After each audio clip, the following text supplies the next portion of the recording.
presento al doctor José Flores Rivera. Él es neurólogo, especialista en esclerosis múltiple, en neuromielitis óptica, en todas las enfermedades desmielinizantes autoinmunes. Muchísimas gracias, José, por darte este tiempo para platicar con nosotros. Buenas noches a todos. Muchas gracias por la invitación y gracias por permitirme estar aquí para platicar más en confianza que en una consulta como tal, sino resolver preguntas y dudas que muchas veces no tocamos en el día a día. Y de hecho quiero empezar así como por lo más básico, porque yo sé que la mayoría de los que estamos aquí ya sabemos qué es la esclerosis múltiple, ya nos los explicaron, pero ¿puedes hacer así como un resumen de qué es la esclerosis múltiple? Claro, fíjate que leía el tema, el banner que pusiste para la plática, y una de las principales, pues de lo más importante creo es tratar de diferenciar de otras enfermedades que están diagnosticadas a partir de la presencia o la ausencia de un autoanticuerpo. Voy a platicarles un poquito de historia y con toda confianza pueden levantar la mano o hablar sin problema, ¿eh? No es una charla formal ni mucho menos, es una plática entre amigos, entre conocidos, así que lo que quieran opinar. Eh, Te decía que hace muchos años, cuando uno de los doctores de pilares de la esclerosis múltiple en el siglo pasado, el doctor Charles Pauser, fue el primero que intenta poner unos criterios para poder diagnosticar la enfermedad. En aquella época, hablo por ahí de los 70s, 80s, todo paciente que tenía 2 episodios desmielinizantes, llamado como esclerosis múltiple. Entonces, ahora, en retrospectiva, pues sabemos que eso es un error, porque tenemos diferentes enfermedades que pueden dar esas manifestaciones. Pero pues no teníamos ni siquiera resonancia todavía. A principios de los 80 era difícil tener acceso a resonancias magnéticas. De aquí surge el primer comentario, ¿no? La esclerosis múltiple es una enfermedad autoinmune. Yo solito me estoy atacando, mis células me están desconociendo a una proteína que es la mielina. Y la mielina es un aislante de los nervios, es como si fuera un cable de luz, el plastiquito que tiene afuera el cable, esa es la mielina. Y la importancia de la mielina es que permite que la transmisión de los impulsos, lo que ordena mi cerebro, lo que recibe mi cerebro de la periferia a través de mis sentidos, que pueda transmitir la movilidad, de mis extremidades, de mis ojos, todo tiene que ver con esa mielina, de tal forma que esa es la relevancia de por qué el perder un poco de mielina tiene repercusiones en la vida diaria y en los síntomas que tienen los pacientes. Ya después fuimos entendiendo que esa mielina se puede destruir de muchas formas. Algunos me habrán escuchado comentar que cuando tengo un infarto cerebral, también destruyo mielina, o sea, también pierdo mielina. Cuando tengo un golpe muy fuerte en el cerebro, también destruyo mielina. Cuando me drogo, también destruyo mielina. Esa es otra particularidad de la enfermedad, que además de que se destruye una parte de la mielina, no le permito regenerarse de forma adecuada, porque estas enfermedades que les mencioné, cuando hay desmielinización, ocurre una remielinización hasta cierto punto efectiva. Entonces, esa es otra particularidad de la enfermedad. Además de tener destrucción de mielina, pues es la posibilidad de que la regeneración no sea tan eficiente. Y otro aspecto importante también desde el punto de vista histórico, la llegada de la resonancia magnética. Recuerdan que les dije que este doctor no tenía eso, simplemente era clínico el diagnóstico. Empezamos a diferenciar muchas enfermedades que se parecen a la esclerosis múltiple. como neuromielitis óptica o como enfermedad MOG o como lupus que puede afectar la mielina o como síndrome antifosfolípido o como algunas otras de estas enfermedades que, que pueden simular a la esclerosis múltiple. Entonces, la resonancia magnética vino a ser un parteaguas en el entendimiento, estudio y diagnóstico de la enfermedad.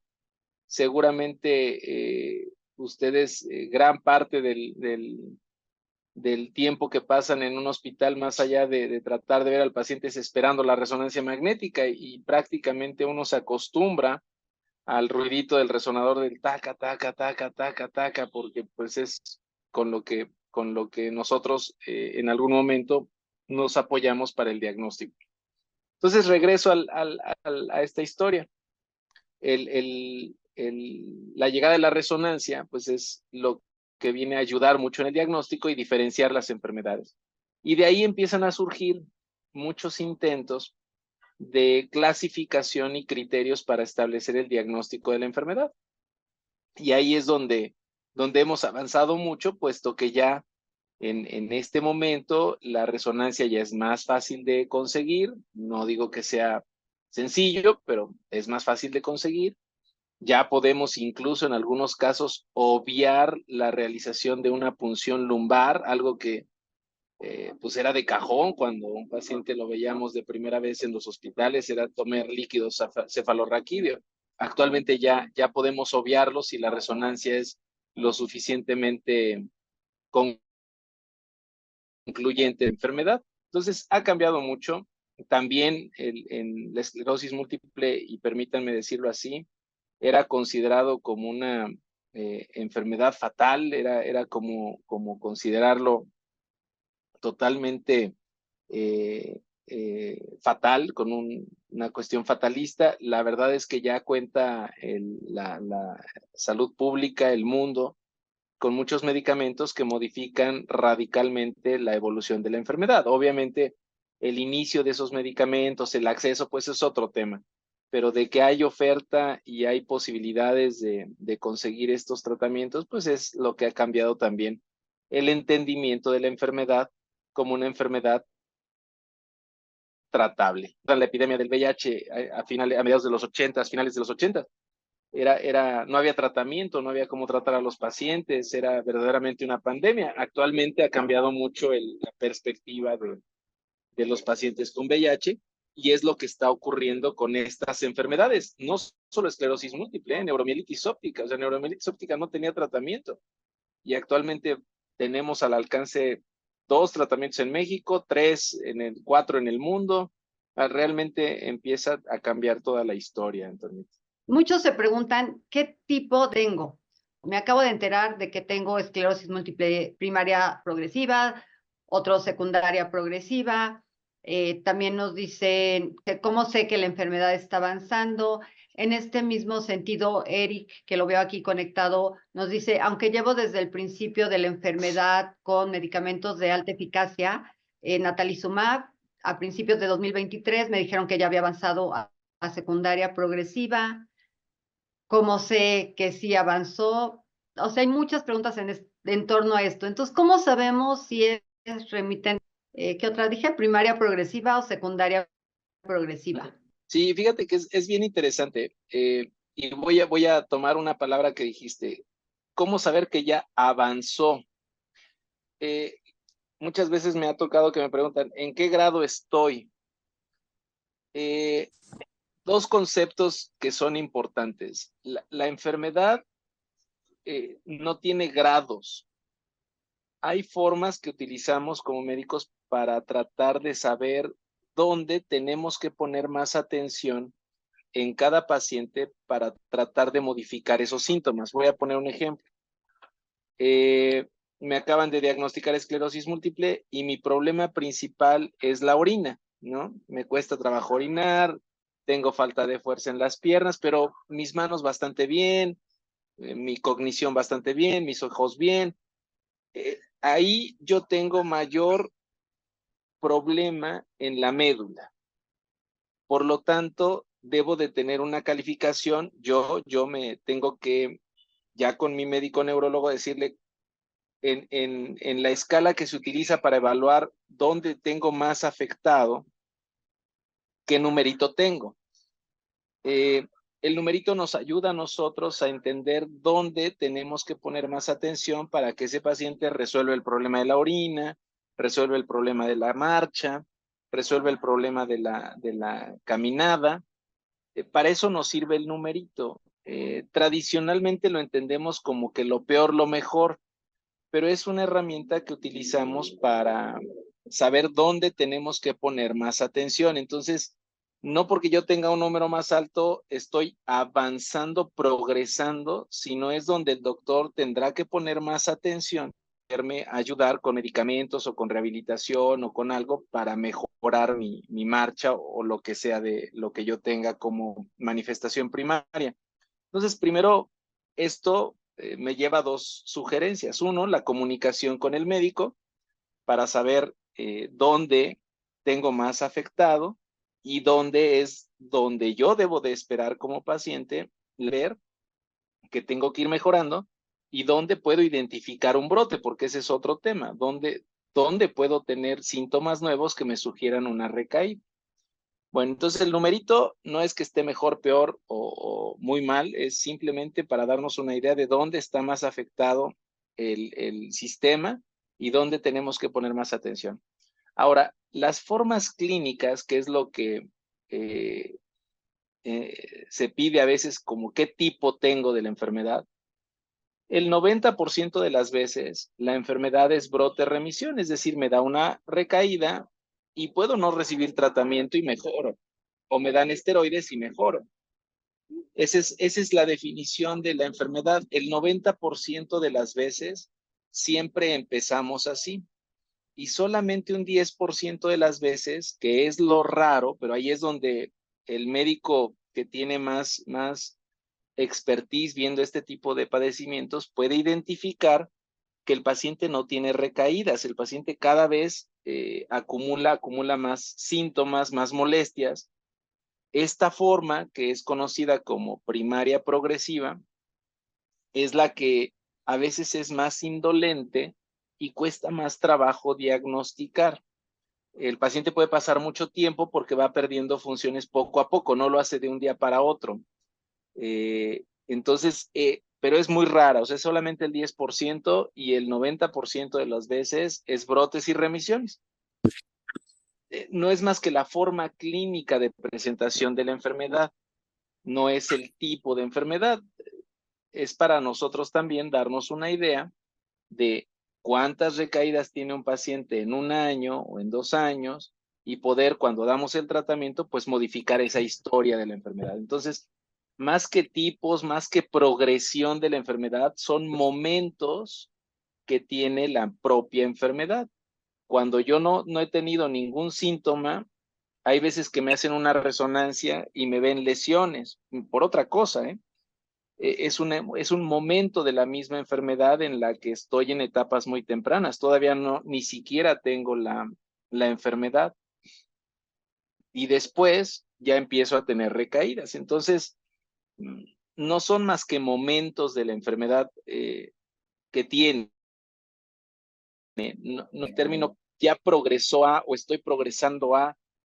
Son términos que erróneamente, lo digo con sinceridad, usamos nosotros también como una nomenclatura que pues nos ayuda a dimensionar que debemos de poner mucha atención en ese paciente en particular porque el momento de su enfermedad amerita que tengamos pues a lo mejor citas más frecuentes, a lo mejor un poquito más de cuidado con las piernas, con los brazos, con la coordinación, con el equilibrio, con la fatiga, es a lo que se refiere, ¿no? Pero es más nomenclatura. Yo lo que dejaría como mensaje es que son momentos de la enfermedad. ¿En qué momento estoy, no? ¿Qué es lo que le preocupa más a usted, doctor? Porque a mí me preocupan las piernas, ¿no? A lo mejor a usted le puede preocupar la mano, pero a mí me preocupan las piernas. Esa es la comunicación que debemos de tener más allá de la terminología médica. No pierdan de vista que también el médico usa la terminología o los tecnicismos como una barrera, o sea, es como una forma de no explicar muchas cosas.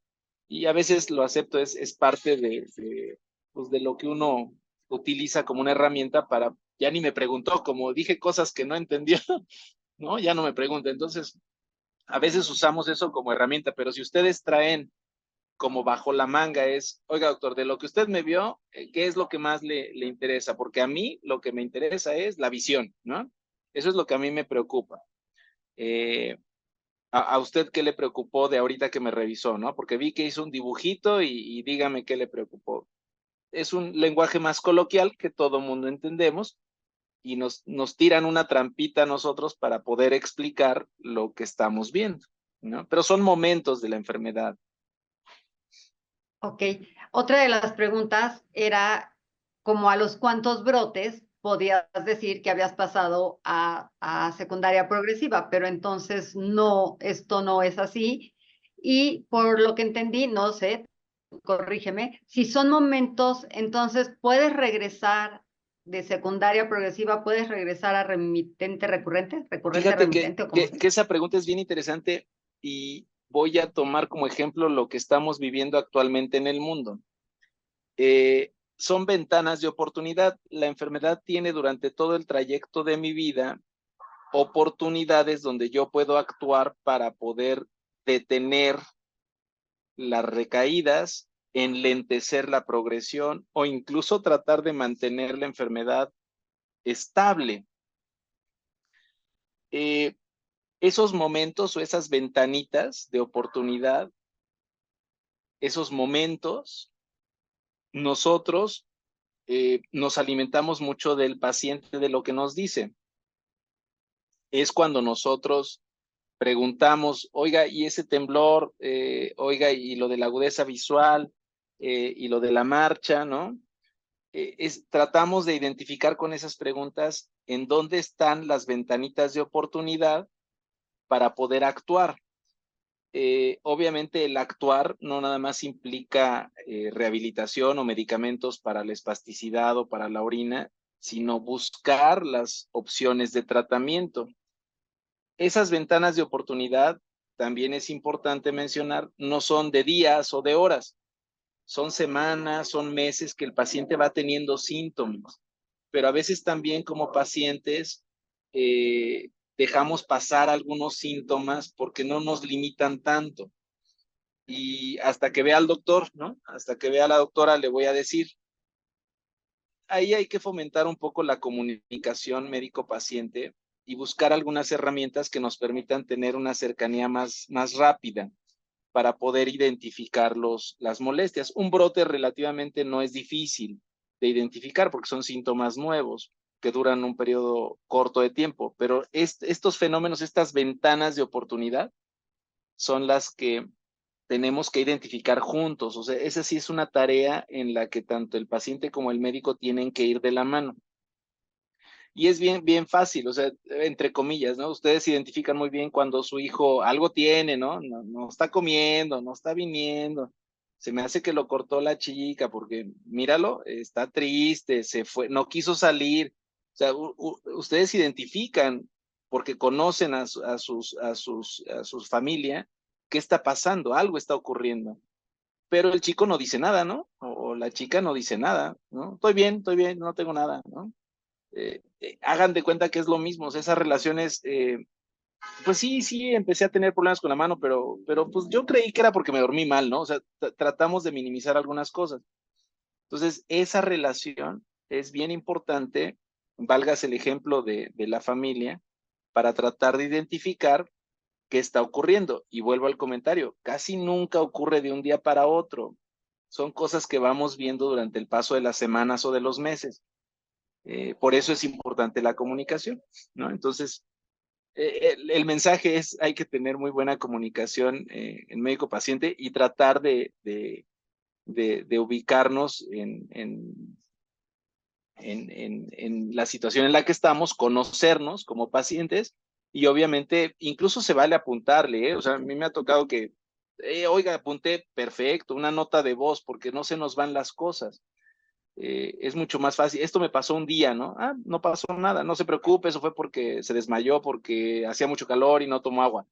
es preferible que nos lo cuenten y poder resolver la duda en ese momento que no darle importancia, ¿no? Entonces también apuntar es muy, muy buena opción y más con los teléfonos actuales, las notas de voz se vuelven una herramienta muy buena, ¿eh? Vale. Dalia, ella nos escribió de Puerto Rico y dice que la acaban de diagnosticar de NMO. Y había también varias preguntas si la NMO, neuromielitis óptica, era la esclerosis mala. Que preguntan cuál es la diferencia entre NMO contra neuromielitis óptica y neuromielitis contra MOG o MOGAD. ¿Cuál es la diferencia?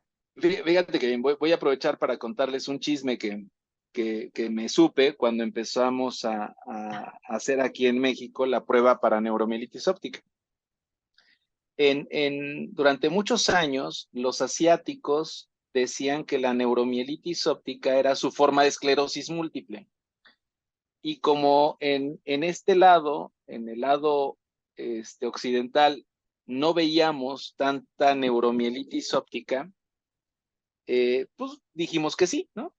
Sobre todo las grandes potencias, hablo de Europa, Estados Unidos, dijeron, sí, sí, esa es su forma de esclerosis múltiple. Y todavía durante muchos años, a finales del siglo pasado, entendíamos así, que la neuromielitis óptica era una forma de esclerosis múltiple. Ya no, es otra enfermedad totalmente diferente. Actualmente sabemos que son dos entidades autoinmunes, atacan la mielina, pero la neuromielitis óptica es un anticuerpo que se llama así, NMO. Entonces, ese es lo que hace básicamente la diferencia entre las dos enfermedades. ¿Por qué se decía que era mala? Y voy a tomar ahí tu comentario. Porque el ataque, los brotes que se tienen por neuromielitis óptica suelen ser más severos que los de esclerosis múltiple. Por eso se decía que era una forma mala de la esclerosis múltiple. Pero es otra enfermedad que afecta a la mielina, pero es diferente tanto en su mecanismo de daño como en el curso, como en la severidad de las recaídas, como en el acceso a tratamiento. Para esclerosis múltiple tenemos como 14, 15 tratamientos y para neuromielitis óptica tenemos a la mano 4 o 5 tratamientos, no tenemos muchos. Y para complicar el escenario, surge alguien que levanta la mano y dice, yo por cierto describí otro anticuerpo que se llama M de mamá, O de oso, G de gato. Entonces, todos los pacientes que tengan una enfermedad autoinmune que afecta la mielina, que tengan este anticuerpo, ya no se van a llamar ni EM ni NMO, se van a llamar ahora MOG, ¿no? Y las empiezan a categorizar. Yo creo que eso es una buena herramienta académica porque nos permite ofrecer actualmente tratamientos diferentes. Para MOG, en el mundo hay dos tratamientos disponibles. Entonces, sí permite ofrecerle a cada paciente el tratamiento que le corresponde. No hacer lo que hacíamos hace muchos años, que pues azatioprina para todo el mundo, ciclofosfamida para todo el mundo, interferón para todo el mundo. Ya no como que no le poníamos mucho interés en hacer esta diferencia. Actualmente se tiene que hacer esta diferencia para ofrecer un tratamiento adecuado. Entonces, sí son entidades diferentes, sí. Si me pusieras en una pregunta, ¿cuál de las tres tiene los brotes más severos? Neuromielitis óptica, por supuesto, es la que tiene las recaídas más severas. Pero ya con tratamientos, el curso de la enfermedad es tranquilamente tratable y tranquilamente controlable. Ahora que tienes la posibilidad de la relación con la Fundación Sumaira, pues ellos son básicamente para NMO y MOG, y Sumaira pues está súper bien. O sea, sí hay tratamientos que se pueden utilizar en forma oportuna, ¿no? Pero son diferentes, son totalmente diferentes. Pero todas, o sea, estas tres más a mujeres que a hombres y también en la misma edad, ¿o hay diferencia en eso? Bueno, esclerosis múltiple tradicionalmente lo conocemos y sabemos que le da más a mujeres que a hombres. Y curiosamente pareciera que en latinos todavía la proporción es mayor, como que la mujer latina es un poco más susceptible a este tipo de enfermedades. MOG es más o menos 2-1, 1.4:1, es muy similar en género, y NMO también afecta más a mujeres que a hombres. Las edades son diferentes, o sea, NMO afecta más tarde, después de los 28, 30, EM puede afectar en formas muy tempranas, y MOG estamos entendiendo que el espectro es más amplio, puede ser desde niños, o sea, es más frecuente en niños que esclerosis múltiple incluso, y se puede ir incluso más allá de los 45, 50 años. Y hablaste de tratamientos, porque ahí también había muchas preguntas. Cuando cambio de tratamiento, ¿el cambio de tratamiento se debe a que ya cambió mi enfermedad, de remitente recurrente a secundaria progresiva? ¿Cómo eligen el tuyo? A que el momento de la enfermedad está cambiando. Sí, esa es una posibilidad, que el doctor identifique que el momento en el que estoy de la enfermedad amerita ser un poco más agresivo. Siempre les platico lo del fútbol en algún momento para tratar de explicar los tratamientos. Es como el director técnico cuando vamos ganando 2-0, pues puedo jugar con un 4-4-2, conservador, pero si el otro equipo empieza a atacarme y me mete goles, yo tengo que cambiar mi planteamiento y entonces voy a meter un delantero más. Entonces, sí, el hecho de que los momentos de la enfermedad estén cambiando hace necesario que el médico tome la decisión de cambiar el tratamiento. Y también se vale, si con el cambio de tratamiento vuelvo a meter 4 goles, pues ya me relajo, ¿no? Ya controlé la enfermedad mejor y puedo incluso cambiar a un tratamiento que sea menos tóxico, que tenga menos efectos adversos, que sea más cómodo para el paciente. Sí, sí hay estas estrategias le llaman en el argot médico escalamiento o desescalamiento, pero en realidad, vuelvo a la terminología médica, lo ideal es hablar de los momentos de cada paciente para poderle ofrecer el tratamiento adecuado en el momento adecuado. Ahora, ¿qué pasa si dejo de tomar el tratamiento? Ya que muchas veces cualquier servicio de salud, los medicamentos escasean y no logro conseguirlo. ¿Esto puede hacer que mi enfermedad cambie de tipo y se vuelva más agresiva? Fíjate que esa es una excelente pregunta, y seguramente ahora en pandemia les tocó vivir lo que también nos tocó a nosotros en el instituto en su momento, porque había poco medicamento, no había acceso a los mismos. Sí hay medicamentos que al suspenderlos puede haber un rebote de la enfermedad. No significa que cambió el momento de la enfermedad, simplemente el efecto del medicamento se cortó de tajo y viene una exacerbación de la enfermedad. Es a lo que nosotros conocemos como rebote. Puede haber más brotes, puede haber más lesiones, pero en general es controlable. Entonces, así trato de responder la pregunta. La suspensión de los medicamentos, sobre todo algunos, no todos, pueden llevarme a este rebote. Generalmente son los de alta eficacia. Los interferones, por ejemplo, tardan en hacer su efecto como 7, 8 meses, y también tardan en perder su efecto como unos 4 o 5 meses, aunque yo lo deje de recibir. Fingolimod no, por ejemplo. Fingolimod es un medicamento que hace su efecto rápidamente y también su efecto se pierde rápidamente. Natalizumab es otro medicamento que también actúa rápido, pero pierde su efecto rápido. Entonces hay varios medicamentos que son diferentes, pero si la pregunta es, ¿el suspender el medicamento hace que yo cambie de momento de la enfermedad y me vuelva secundario progresivo? No, simplemente hay una exacerbación, hay un rebote en algunos medicamentos en particular. Esta otra pregunta, digo, igual y se sale ya un poquito nada más de la parte médica, bueno, de la parte de esclerosis múltiple, pero me parece muy importante porque creo que a todos nos ha pasado. Y dice, soy Karen y bueno, los cambios de humor tan repentinos que tengo le llaman bipolaridad. Pero entonces, ¿por qué me pasa esto? ¿También es parte de la enfermedad y qué me recomiendan tomar? Fíjate que es muy interesante. No me va a querer, pero no, ya es así. O sea, Oh, no te vamos a querer nadie, ¿eh? Si dices no, que... entonces sí es de la enfermedad, entonces sí, sí, sí.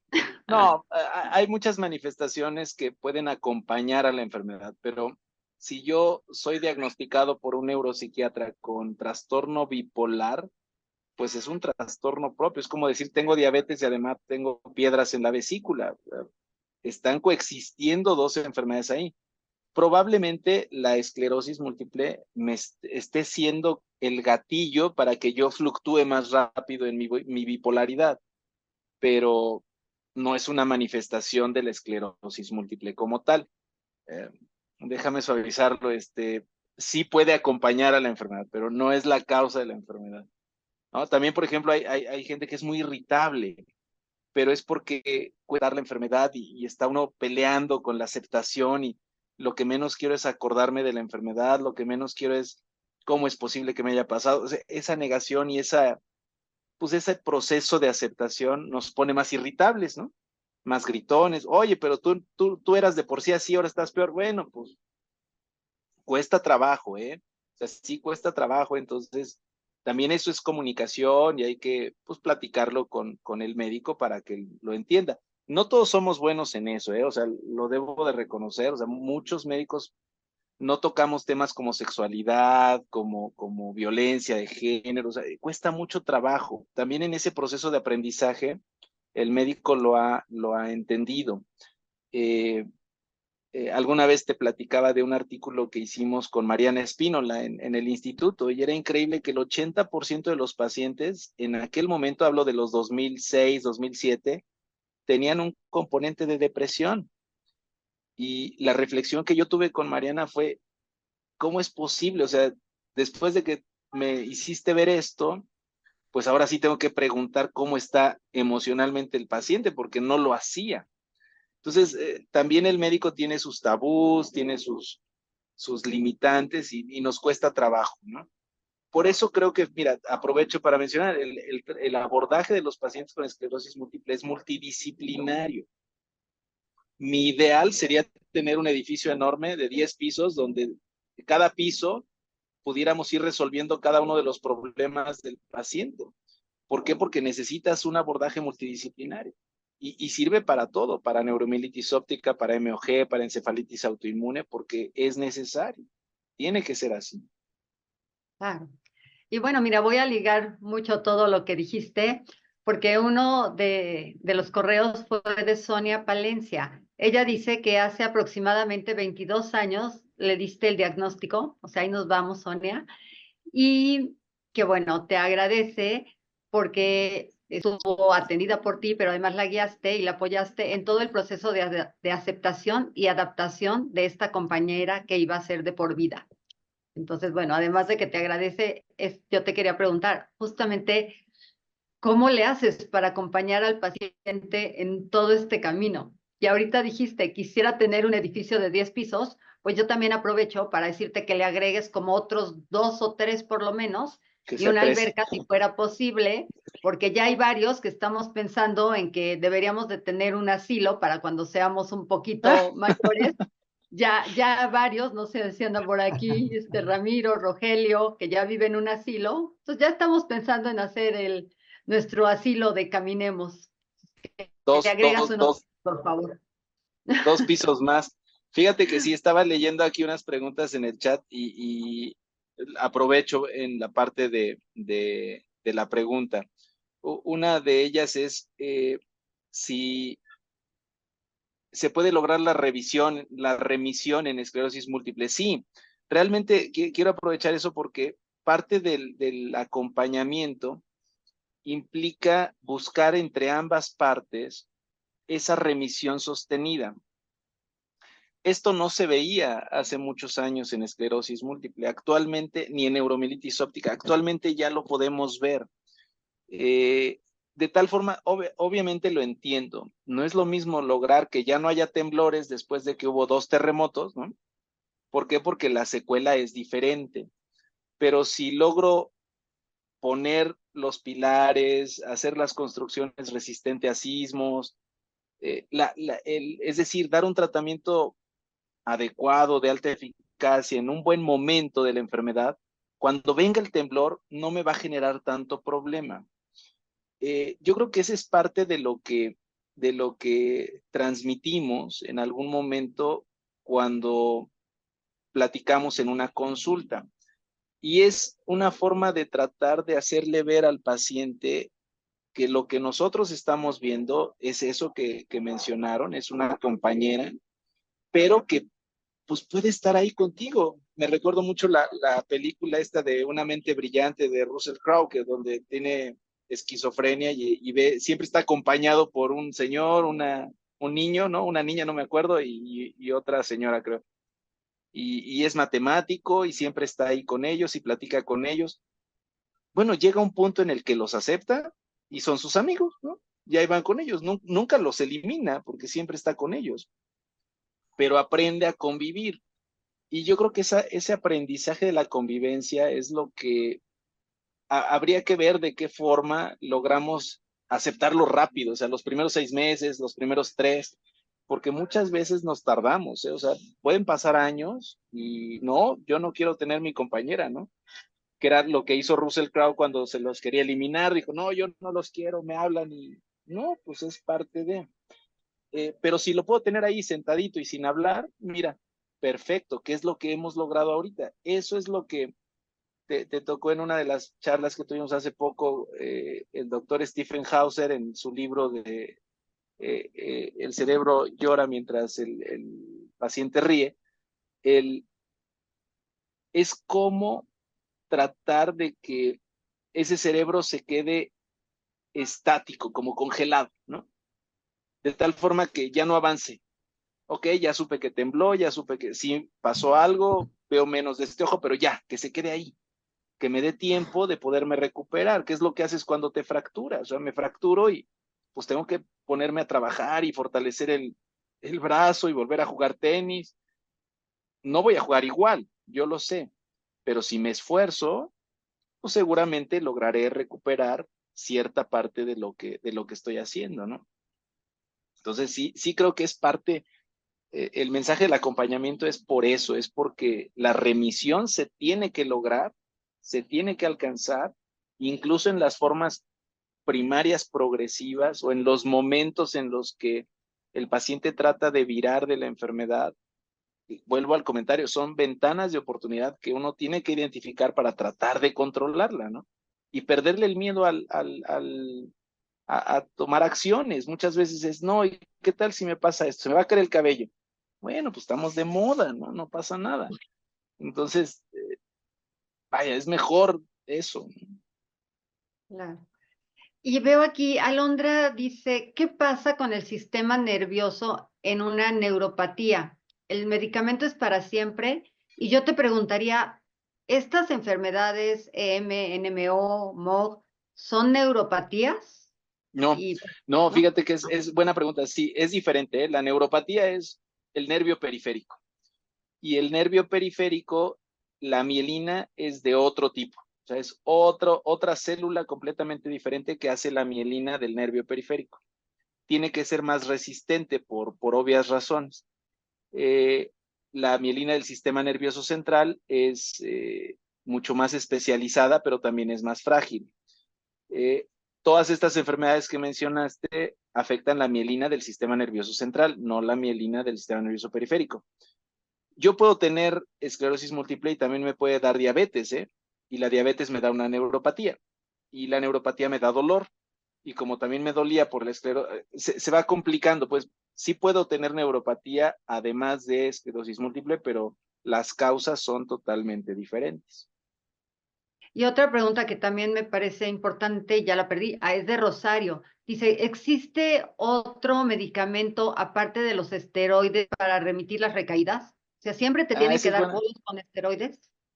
No, no necesariamente. Fíjate que en la historia, les voy a contar una anécdota. Una vez una paciente estaba en España, se acababa de ir Georgina Rambide a Barcelona y mexicana, y tuvo un episodio, una recaída estando allá.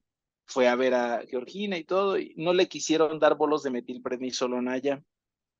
Le ofrecían inmunoglobulinas, porque las inmunoglobulinas es otro medicamento que se puede utilizar para las recaídas. Cuando regresó a México, pusimos esteroides y mejoró. pero tuvo efectos adversos durante la aplicación del esteroide. No es tan benéfico el medicamento en cuanto al corazón, a retener líquidos, siento que me desmayo, tengo sudoración, o sea, tiene sus efectos adversos. Entonces, sí, las inmunoglobulinas es una terapia alternativa en las recaídas. Incluso si me apuras, es un poquito más efectiva, muy poquito, pero es mucho más cara y hablo en medicina privada, no la tienen los seguros de gastos médicos. Y en instituciones públicas en este país, las inmunoglobulinas las designan para Guillain-Barré, para neuropatía crónica periférica, para miastenia gravis. O sea, como que está catalogado para otro tipo de cosas. Pero se usan para esclerosis múltiple también. El recambio plasmático también es un medicamento que se utiliza para la plasmaféresis, para brotes de esclerosis múltiple o de neuromielitis óptica o de MOG. Y también se puede utilizar incluso esteroide tomado o esteroide inyectado. Las opciones son bastantes, no son solo esteroides, pero definitivamente el esteroide es lo más cómodo para todos porque ya no te hospitalizas, al menos en el sector público, ¿no? Y Lourdes pregunta, María Lourdes, ¿qué tan recomendable es regresar a un medicamento que te funcionó y lo cambiaste por uno mejor? Y eso se puede, o sea, si ya estás en un momento en el que estás mejor, ¿puedes regresar al tratamiento menos agresivo? Sí, es lo que te decía hace rato que se llama, o lo ponemos como desescalamiento, sobre todo cuando los efectos adversos o los riesgos de seguir con el medicamento aumentan. Por ejemplo, en el hospital tenemos mucho rituximab. El rituximab es un medicamento que no se usa habitualmente, pero es muy bueno. En algunas instituciones públicas también ya existe Ocrelizumab, el aprobado para esto en lugar de rituximab. Y rituximab tiene a largo plazo conjuntivitis, te arde el pulmón, bueno, pleuritis, te da neumonitis, te da colitis, o sea, tiene varios efectos adversos a largo plazo. Eh, si el paciente está totalmente controlado, puedes cambiar y le das otra medicina mucho menos agresiva. O sea, sí es factible hacerlo de esa forma. Eh, Leía ahorita aquí donde decían la esclerosis múltiple no tiene cura. No, era lo que decíamos hace rato, el tema es la remisión completa, es como la diabetes, no tiene cura, pero puedo estar haciendo mi vida normal mientras la tenga controlado, la tenga dormida, llamémosle así. Lo mismo el VIH-Sida. No voy a eliminar al virus jamás, pero lo puedo controlar y lo puedo mantener ahí. Esa remisión sostenida es lo que es como el objetivo ahorita de todo mundo y de todas las casas farmacéuticas, de tratar de tener un medicamento que mantenga la remisión sostenida de la enfermedad para poder buscar estrategias que rehabiliten, que en lo que se descubre algo que sí remielinice, ¿no? Estaría perfecto, sería como, pues te vas de fiesta un viernes, te da la cruda, ¿no? Prometes al día siguiente no volver a hacerlo y pues lo vuelves a hacer, ¿no? ¿Por qué? Pues porque te recuperas al 100, o sea, llega un punto en el que dices, ya estoy bien, ¿no? Lo que sigue. Eso sería lo ideal, no importa que tenga brotes, pero si me van a dar algo que remielinice, pues ya está. Me parece muy interesante. Iliana dice, igual nosotros como pacientes nos informamos, aceptamos la enfermedad y todo lo que quieras, pero ¿qué pasa con la familia? Y yo lo extendería, no solo con la familia, ¿qué pasa con la sociedad, en el trabajo, que quieren que funciones igual que antes, cuando Mm. en verdad ya no puedes funcionar igual que antes, porque también por aquí alguien comentaba, estás mareado o estás ya con más fatiga? ¿Cómo hacerle entender a las demás personas que ya no quedas igual? Sí, fíjate, ¿te acuerdas de la campaña de esclerosis múltiple hace algunos años que era la enfermedad de las 1000 caras, ¿no? Ujú. Había un video, lo pueden buscar en YouTube, aquellos que no lo vieron en aquel momento, pueden poner MS Day, Multiple Sclerosis Day, MS Day, YouTube, es la música de YouTube, y viene un video donde va pasando cada paciente con su enfermedad y el tiempo de la enfermedad y lo que hace actualmente. Y hay quien nada, hay quien juega básquet, hay quien está con su pareja, hay quien ya se jubiló de secretaria. Creo que la concientización a la sociedad voy a hablar a nivel global, ¿no? De que es una enfermedad que no necesariamente te tiene que faltar un brazo para que te sientas mal. Esa conciencia es la que tenemos que transmitir como activistas, déjame decirlo así, activistas desde el lado médico, activistas desde el lado de la asociación de la sociedad civil, para que no solamente la familia, sino también el gobierno, el que está junto a mí, mi compañero de trabajo, entienda que tengo que ir a tomar un break porque me fatigo y me siento morir. O sea, no puedo estar aquí otro rato más o porque el calor en este momento me está haciendo sentir más fatigado y tengo que salir a tomar aire. Si no van a pensar que es, míralo, siempre se para y dice que es por la enfermedad, pero yo lo veo re bien, ¿eh? O sea, camina re bien y no, o sea, esa concientización es parte de la tarea que tenemos que hacer. El problema que yo veo es que en una sociedad como la nuestra, ahora sí, me voy a poner en este país, es tan heterogéneo. Si tú te vas a una comunidad, o perdón, a una ciudad del centro norte del país, eh, donde el machismo está mucho más arraigado, es más patriarcal, la cultura del bullying pues como que predomina, pues es todavía mucho más difícil que en una ciudad como la Ciudad de México, Guadalajara, Monterrey, que son mucho más grandes, donde hay un poquito más de conocimiento y difusión de la enfermedad. Pero esa tarea de concientizar, yo creo que es bien importante hacerla. Y estas asociaciones civiles, yo creo que son la voz para poder llevar y transmitir este mensaje. Obviamente hace falta, pues a lo mejor un poquito más de presión a nivel gubernamental. Obviamente tienes otras enfermedades que son mucho más visibles, pero sí creo que ahí nos hace falta, tanto del área médica tanto como de la parte social, hacer más ruido para concientizar. Ahora, punto y aparte, como estrategia que me ha tocado a mí ir conociendo sobre la marcha, y te hablo de mi experiencia propia, es sí invitar a que el paciente vaya acompañado, sí tratar de que siempre vaya la persona con la que el paciente tiene más empatía, para que nos escuche hablar, pueda yo explicar esos síntomas, y tratar de hacer un poco entender a la gente más cercana lo que está ocurriendo. Para en un segundo momento, esa persona que tiene más cercanía con el paciente lo pueda transmitir y se vuelve como una cascada, ¿no? Es mucho más lento, por supuesto, porque pues no, muchas veces el paciente va solo o va con una persona que jamás lo va a ver otra vez o no es de su confianza. Pero es una estrategia que ha funcionado en algunos casos, la mayoría, el hacer esto en cascada, ¿no? Tratar de transmitir y sensibilizar en cascada a la familia, ¿no? Por último, José, hay muchísimas preguntas en el chat, ya no las alcanzo a leer todas porque ya hasta me perdí en dónde iba, pero sí quiero que nos des algunas recomendaciones. Ya dijiste, si vas a ir a consulta, ve apuntando cosas, ve con alguien de preferencia.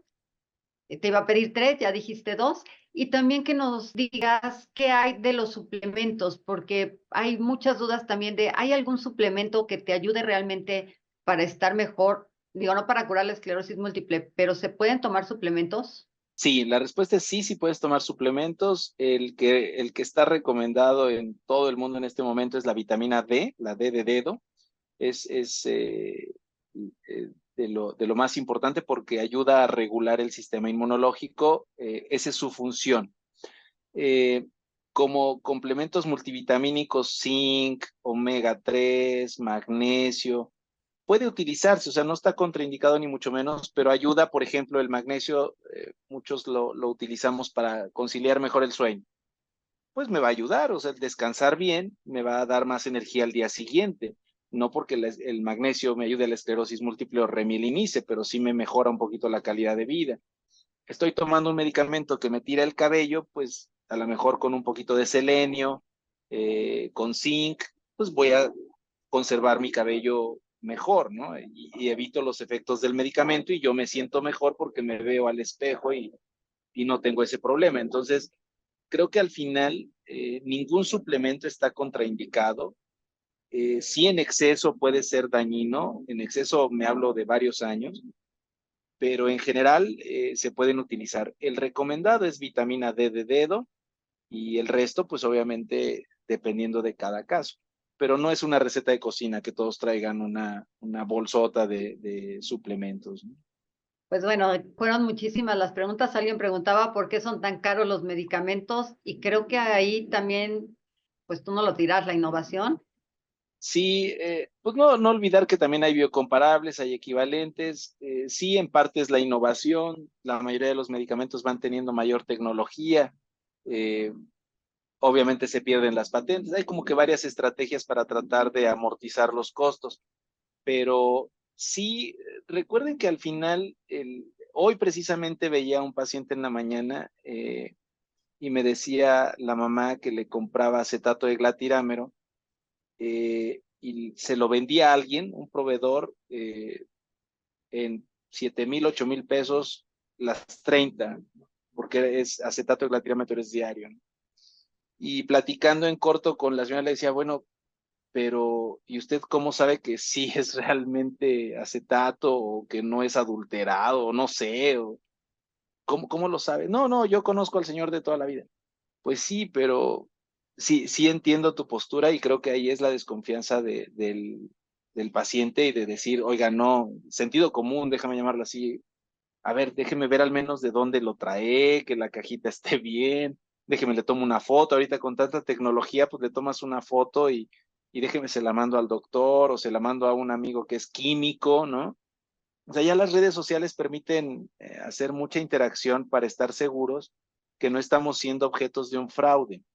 Eh, y vaya, a lo mejor no hace daño el medicamento, ¿no?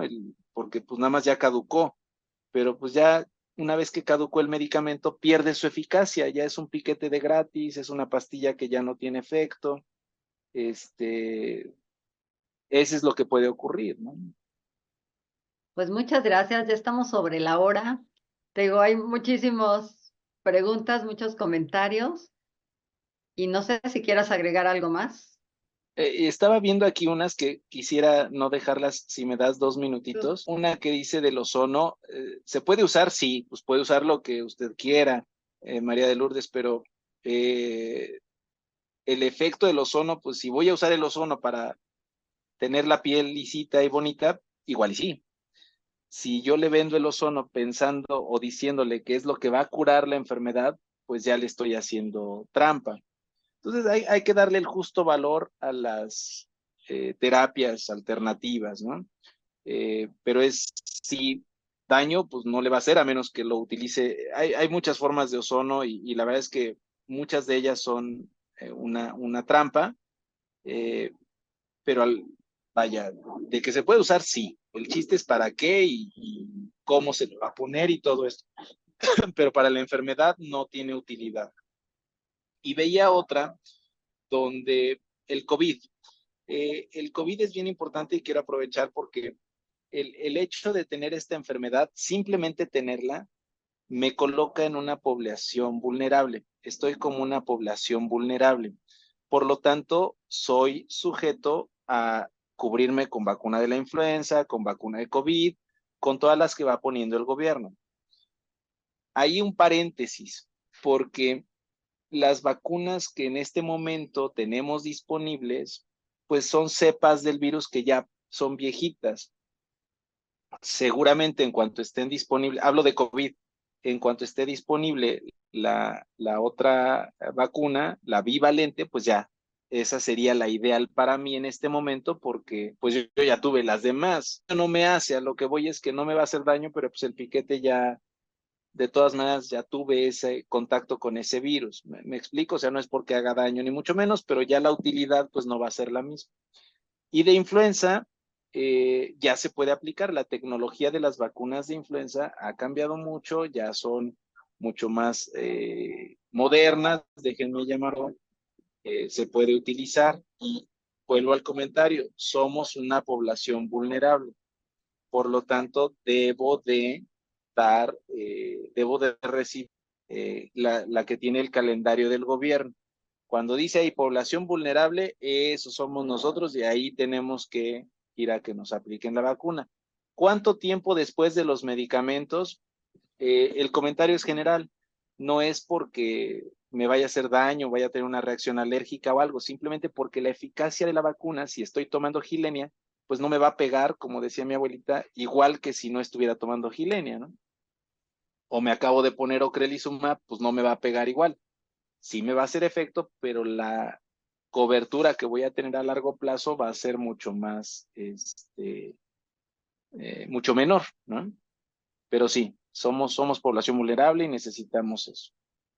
Y aquí nada más para aclarar, porque Sergio Valentino pregunta de la vitamina E, ¿cuántas unidades? Pero era vitamina D, de dado. De dedo, sí, sí, exacto. ¿Y, 4,000, cuántos? 4,000 al día es lo recomendable, no importa que se nos olvide el sábado, el domingo, pero 4,000, y estar haciendo cada 3, 4 meses niveles séricos para ver si descansamos más tiempo o no. En general, una recomendación que yo hago es 3 meses y 3 meses, 3 meses y 3 meses, y con eso mantenemos unos niveles más o menos aceptables de vitamina D. En cualquier enfermedad, también para neuromielitis y para MOC.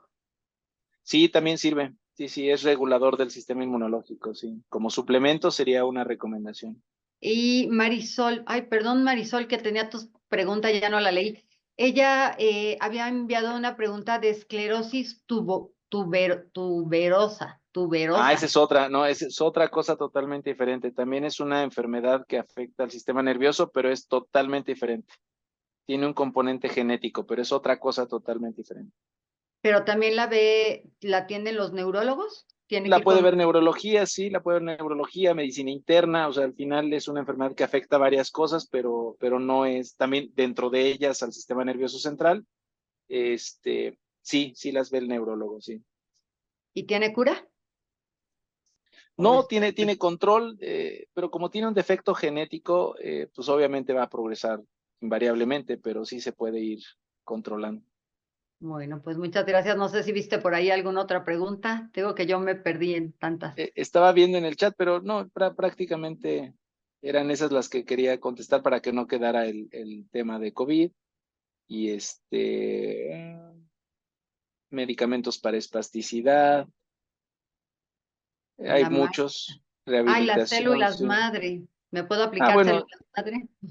el trasplante de células progenitoras es una herramienta, pero el trasplante, no las que venden aquí afuera del metro de células madre que me voy a tomar o me inyecto, no.